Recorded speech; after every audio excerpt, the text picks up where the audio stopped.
Okay, so finishing number 14, once you figure out all of the intercepts, the asymptotes, then the last question says, so what's the correct graph?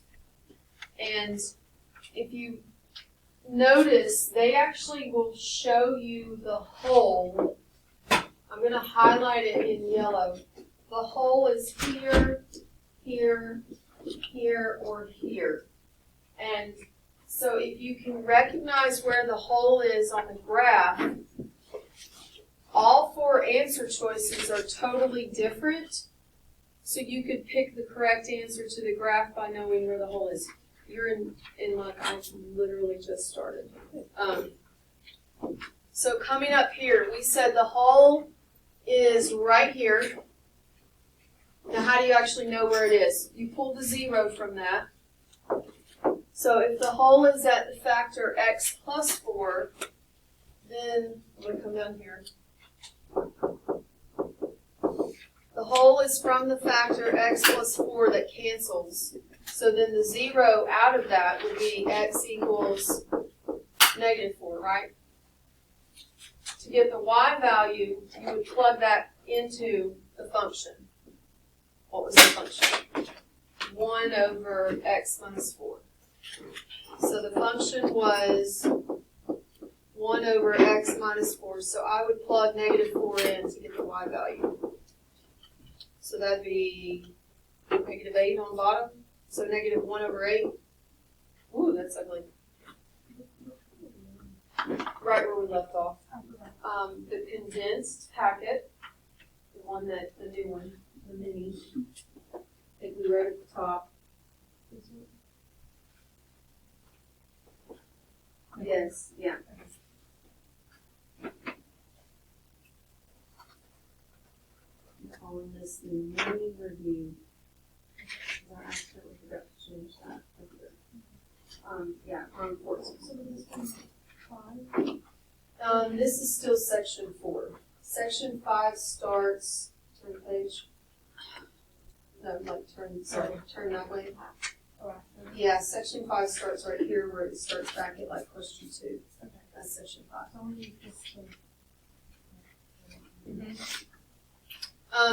So I'm looking for a hole at -4, -1 over 8, which means it's just below the y-axis. So if you look at it right here, this is clearly not it because this is at +4. This is not it because this is at +4. This one's -4, and this one's -4. So now it comes down to, is it above or below the x-axis? My y value was negative, which means it should be below. If you notice, this one is above, and this one is just below, so that tells me it's answer A. Does that make sense?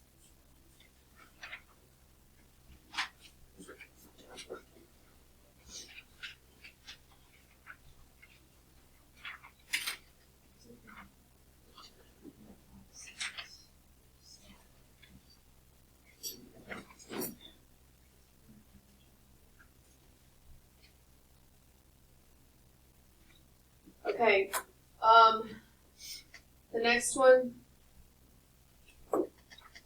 A related function is graphed, solve the given inequality.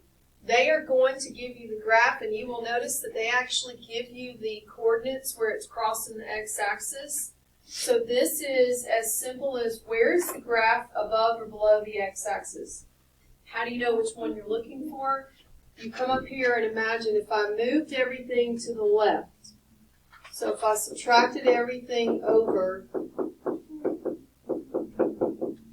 it would be this, which means where is the graph below, in this case, because it says less than, the x-axis.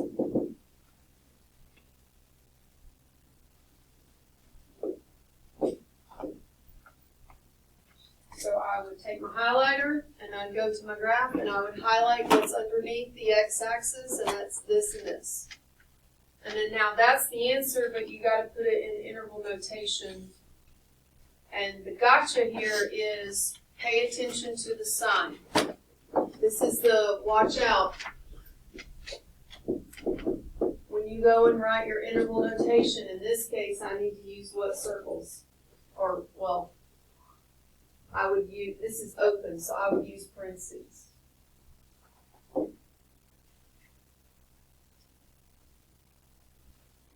So what's the answer? So this is coming from negative infinity up to, this is kind of hard to read. Is that -4? Up to -4, unioned with, then it's, okay, so this is, it's counting by twos. So that's a, oh, it tells me right there, that's -1 running to +2. And that's it.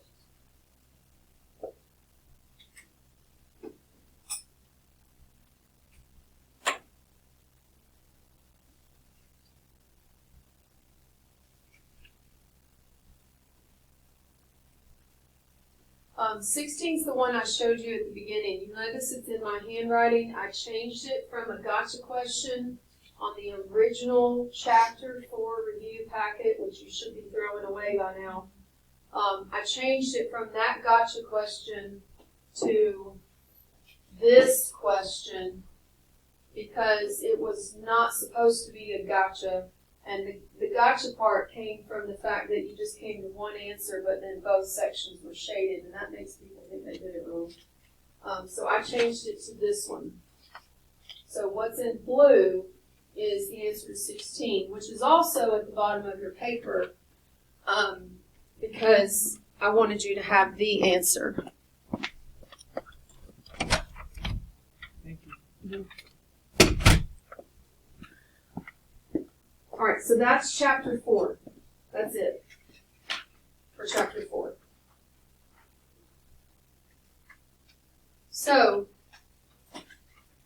like Gracie, you're good. So, like the mini exam and the final exam has no questions where you have to multiply these out. None of that is on the mini. Now, just understanding. Like if I said, hey, these are some zeros, what are the others? Remember, we put one of those on there, number 9. But actually writing out the factors and multiplying it is not on the exam. So the only time you actually need to know how to do this is that homework. Okay? All right, now let's go to the next. Let me show you. See, the answer for 16 is right here if you need it. Go to the next section, which means now we're in the chapter 5 stuff, which is the fresh stuff, logs and all that.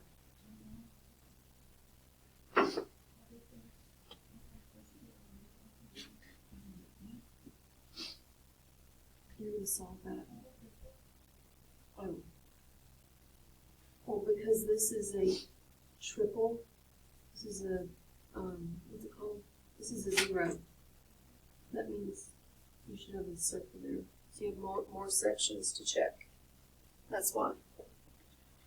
If it has an X, it is a 0. And so it's one of your critical points. All right, so I need my calculator for this part. Make sure your calculator is in real mode.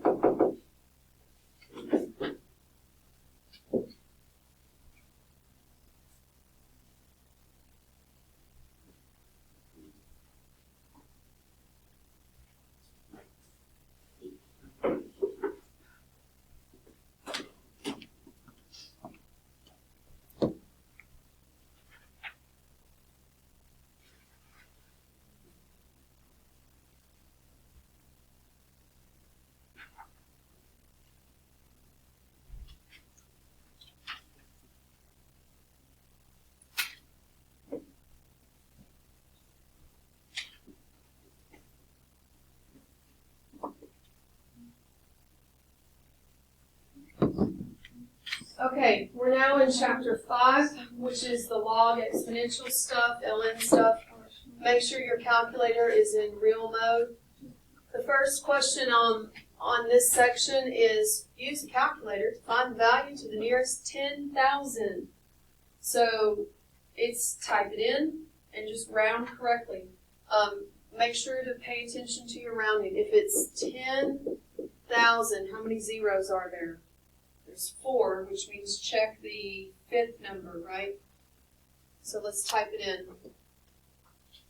E is the second LN button, and it's negative 3.47. So if I check the 5th number, it's a 1, so I would leave alone, and it would be 0.0311.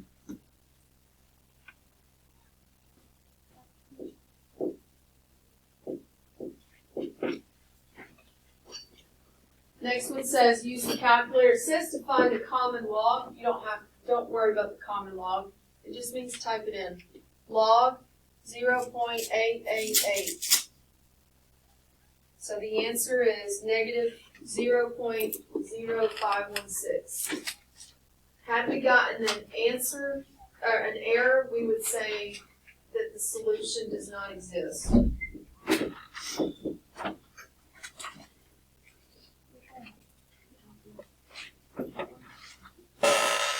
All right, number 5 here was covered in the first video of the review.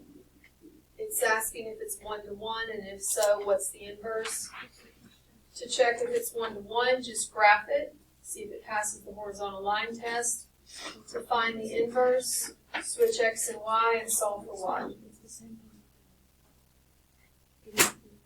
All right, now we're getting into logs and exponential equations. I need you to remember, if it's a single log, exponential, ln, equals a number, convert it. Because then you're going to be able to see what to do next. If it's multiple logs, or ln's, or exponentials, condense it to a single one using the rules, and then check and see if the bases match. So let's look at number 7. This is a single log equals a number. So like I just said, if it's a single log or ln or exponential equals a number, you want to convert it. So let's convert. The base of the log will be the base of the exponent. The other two switch. And then now you can evaluate 3 to the 4th. And I don't have a lot of room. I should have written that over here. Let me move that to over here. So now you have 3 to the 4th.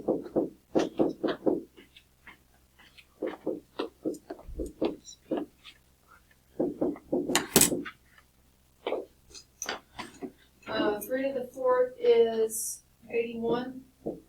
So now it's just a basic linear multi-step problem. Solve for x. Add 8, divide by 2.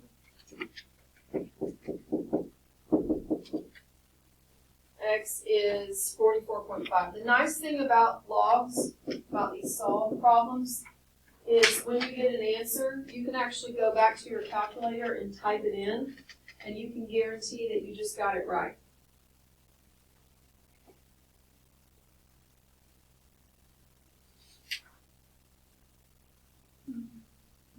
This one, will it be similar to how this one set up where when you divide it's going to be simple, so you know use that instead of the fraction.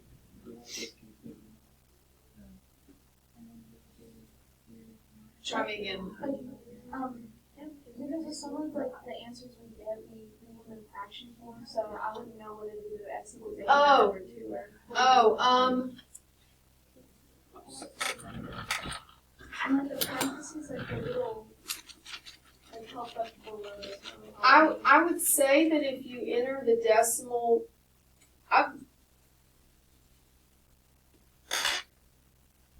if it's a decimal that doesn't stop, which is non-terminating, then they would want the fraction. Or they'll tell you where to round. I'm pretty sure, haven't all our answers been decimals in chapter 5? Or nice numbers? I don't think any of them have been fractions. But that would be one of those where if you accidentally left it as a fraction, when I go in and check for partial credit, you would get the full credit. Yeah. But I think it's safe for chapter 5 to go with decimals. And if it's an ugly decimal, then look in the little blue hint and it's going to tell you where to round. Thank you. So now look at number 9. Number 9 is totally different than number 7. And that's because you got multiple logs, which means you can't convert. Okay? That's your clue that, okay, we're not converting here. Instead, we're going to try and follow the rules to get it down to a single log. Because you should notice they all have, I'm going to try and highlight just the front part. They all have log base 5. So if I can get it down to a single log equals a single log, log equals log, and they're both base 5, then I can ignore the logs and just work with the part. So what does addition become? Multiplication. So that becomes a single log base 5. And I'm going to go ahead and just multiply. So this is x times x plus 1. So it would be x squared plus x equals, and I'm going to leave the right side alone. And then now I've noticed, because these match, so because of that, x squared plus x has to equal 6. And you can disregard the logs. And this is a basic quadratic. I'm going to subtract the 6 over. And this does factor. Factors of negative 6 that add up to 1, 3 and 2, negative 2. So what zeros do you get out of it? Okay, and be careful. Be careful.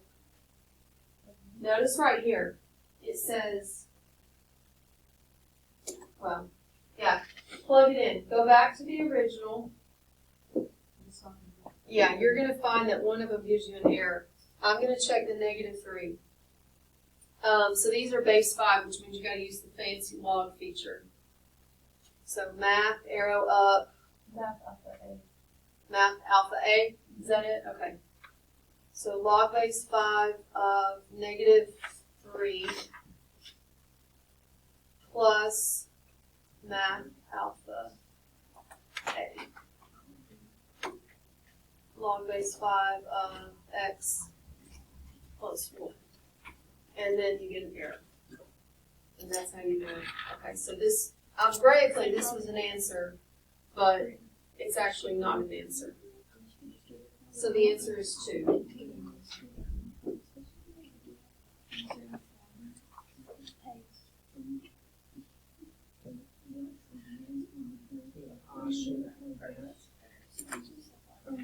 All right.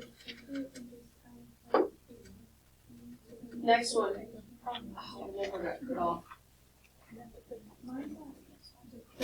What's the 413? 11? All right, so this is number 11. Okay. Express in terms of sum and difference. So this means they want you to get it out in expanded form. This question is not actually on the final. However, on the final, you need to know the rules, so that's why I put it on the mini. Now, the one on the final, though, is not as complicated. So, the first thing I would do, always eliminate the fraction first. The fraction changes to what rhymes?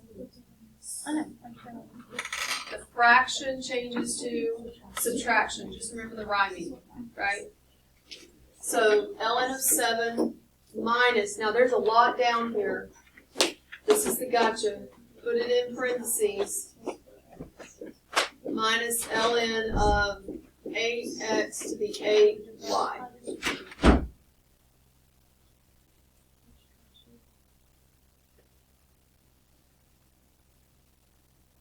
Now, ln of 7 is done, right? And then we do have a minus sign that is going to distribute. We need to expand out the 8x to the 8 times y, right? Those are all separated by multiplication, so they become addition. And you have how many pieces here? You got 3. The 8's itself, just like the 7 is itself. So you got 8, you've got x to the 8, and you've got y. So this becomes ln of 8 plus ln of x to the 8 plus ln of y. And that 8's going to go to the front. So I'm going to bring this down. Now, the only part left, and that's the gotcha here, is that has to distribute to everything after it. That -1. So this would become negative, negative, negative, right? So I'm going to write my final answer. I'll write it in green because it's not going to fit in this box. This would just come down, right? So you got ln of 7 minus ln of 8 minus 8 ln of x minus ln of y. And that's the answer.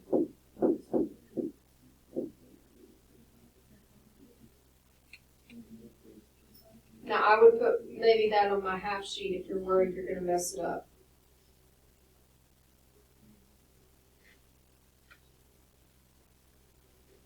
All right, the next one, I was hoping you would appreciate this one being on here.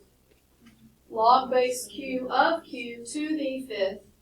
Well, the 5 up here pulls to the front, right?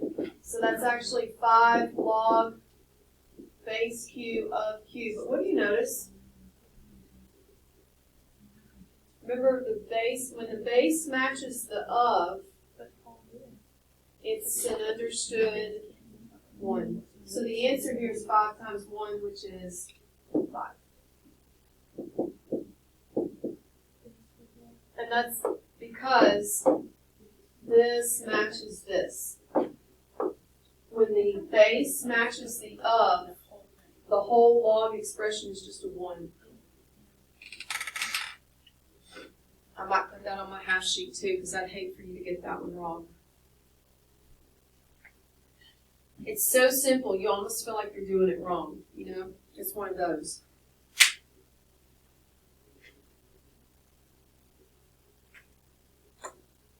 All right, number 14.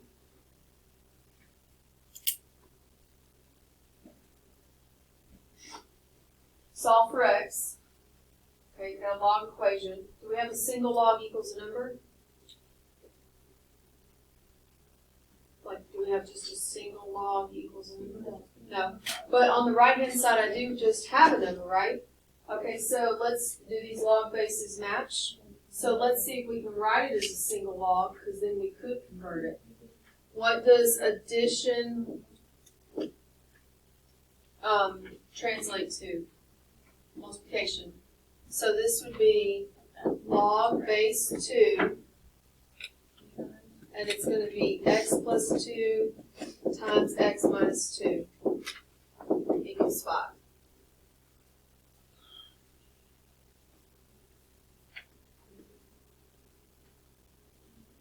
All right, what's x plus 2 times x minus 2? That's a difference of squares, which means that middle term is going to cancel. So it ends up being x squared minus 4.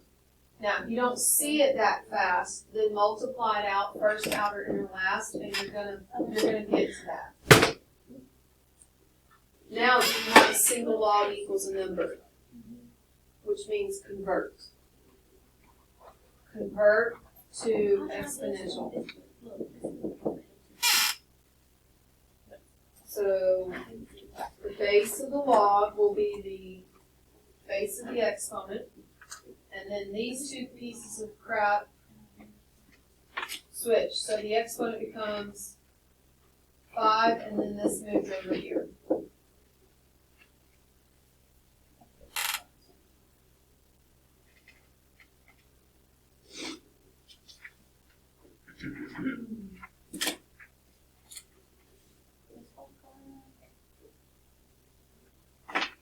So 2 to the 5th, I think it's 32. So 32 equals x squared minus 4. You would add 32. Square root of 36 is, when you're solving, it's positive negative 6, right? But if you go and plug negative 6 in, you're going to get an error. You get negative 6, you also get positive 6, but negative 6 gives you an error, so the answer is just 6.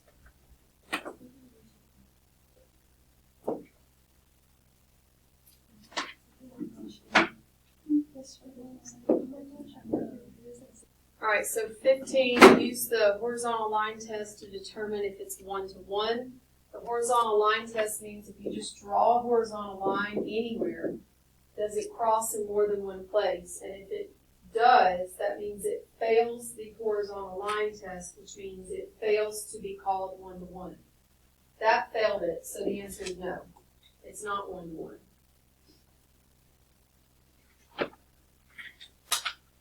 That makes sense? Look at the next one. Here's an exponential, and it says solve. So look at it. There's two ways to do this. One way is if you're good with numbers and you recognize, hey, 9 is actually 3 squared, right? So one way to solve it is to say that, I'm going to copy this, is to say that 9 can be written as 3 squared. And if the bases match, then the exponents have to match. Let's say you're going through the test and you forget that, okay? What if you forget that little easy approach? Then you can rely on, this is a single exponential equals a number, which means we can convert to, and what's the opposite of exponential? Log. We can convert it to a log, and then you're going to still get that whole 3 squared. You've got 3x, converting.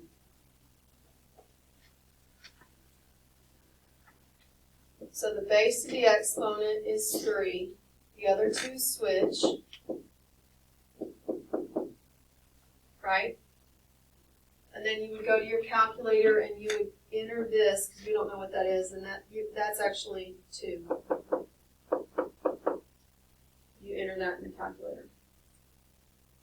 So you still end up right where I was over here when I said, hey, 9's actually 3 squared. Then the exponents have to match. You still end up in the same spot.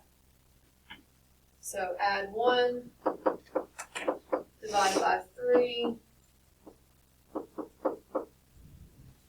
and you get an ugly fraction, but that is the answer, 3/8.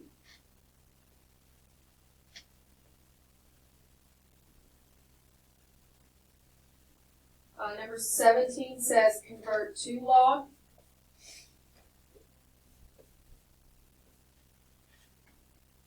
If I'm converting e to log, right? Where's the e go in a logarithm? It's the base. So this would be, so if we're converting this, the base of my log, the base of my log is going to be e, and the other two values switch, right? So that's technically converted to a log, and I think that computer will actually take that as an answer. But if you recall, log base e is the same thing as ln. So if you recall that, you could also write that's just ln of t equals 4. I'm pretty sure the computer takes both as an answer. I would take both. If, let's say, if the computer does not for some reason, although in the homework I think it did, but if in the exam it doesn't, I'll give you credit there. All right, and then the last one says, hey, take this and convert to exponential. Notice, please pay attention here. It is not saying solve. It's just saying convert. So don't solve it. Don't try to solve. Don't solve unless they tell you to solve. So the base of the log is 3, the others switch, and that's exactly what you would type in, and that's it. Now, having just reviewed for the mini in the chapter 4 and 5, we just covered 8 questions on your final. I'm going to say that again because of the video, for those watching from the video. Having reviewed, I'm going to box these in. Having reviewed for chapters 4 and 5, mini exam that's tomorrow, we just knocked out 8 questions on your final exam that's Monday. How many questions is your final exam total? 20. So we just covered almost half of it. So over the weekend, when you're studying for your final, you only have 12 problems to really like, oh, I got to remember this. It's been a while. Whereas 8 of them should be fresh in your mind. We just did it, okay? So hopefully, and that's exactly why I was streamlining that exam so that it would really reflect the final so that you were knocking out multiple things at the same time.